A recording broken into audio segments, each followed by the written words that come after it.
Active करून stimulate करतो हे पॉइंट तर निडल्सला लावून. त्याचप्रमाणे आपल्याकडे कपिंग थेरपी आहे. फायर कपिंगला आपण हे कप्स यूज केले जातात. देन हिजामा आणि याला हे कप यूज केले जातात. त्या प्रत्येक थेरपीला नवीन कप असतात हिजामासाठी. हे स्टिम्युलेटर आहे जेणेकरून आपल्या पूर्ण बॉडीमध्ये युबी चॅनलला स्टिम्युलेट करून ओके म्हणजे पाठीवरती ह्या पॉइंट्सला आपण स्टिम्युलेट करतो, युबी चॅनलला स्टिम्युलेट करतो जेणेकरून स्टिम्युलेट केल्यानंतर हे पॉइंट ऍक्टिव्ह होतील आणि आपल्या एनर्जीला बूस्ट मिळेल.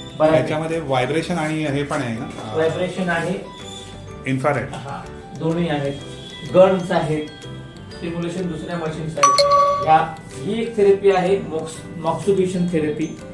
ही थेरपी आपण रुमॅटॉइड आर्थरायटिस, क्रोनिक डिसीजला यूज करतो. जसं स्पॉन्डिलोसिस आहे, स्पॉन्डिलायटिस आहे, लंबर लोडोसिस आहे, स्किलोसिस आहे.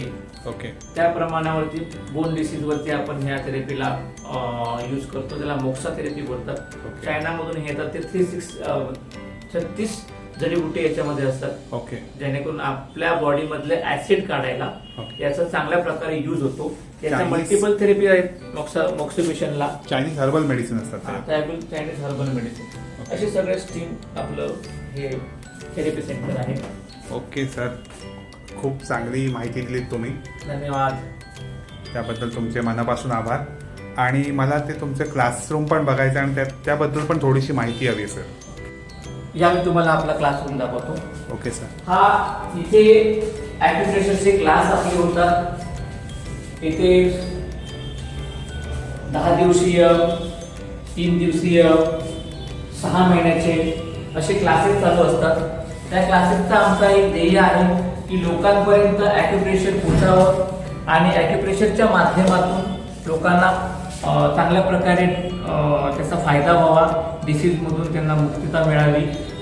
नवीन यंग जनरेशनला 10वी-12वी नंतर खूप मोठी अपॉर्च्युनिटी ॲक्युप्रेशरमध्ये आहे. त्यांनी इथे 6 महिन्याचा कोर्स करून आपण त्यांना सेंटर टाकण्यासाठी मदत करतो. 6 महिन्याचा कोर्स करून आपण कॉर्पोरेट लेवलला त्यांना नोकरी देण्याचा प्रयत्न करतो. अशी मोठ्या प्रमाणात आपल्या इथे काम चालतं ॲक्युप्रेशरच्या माध्यमातून. Okay sir, thank you.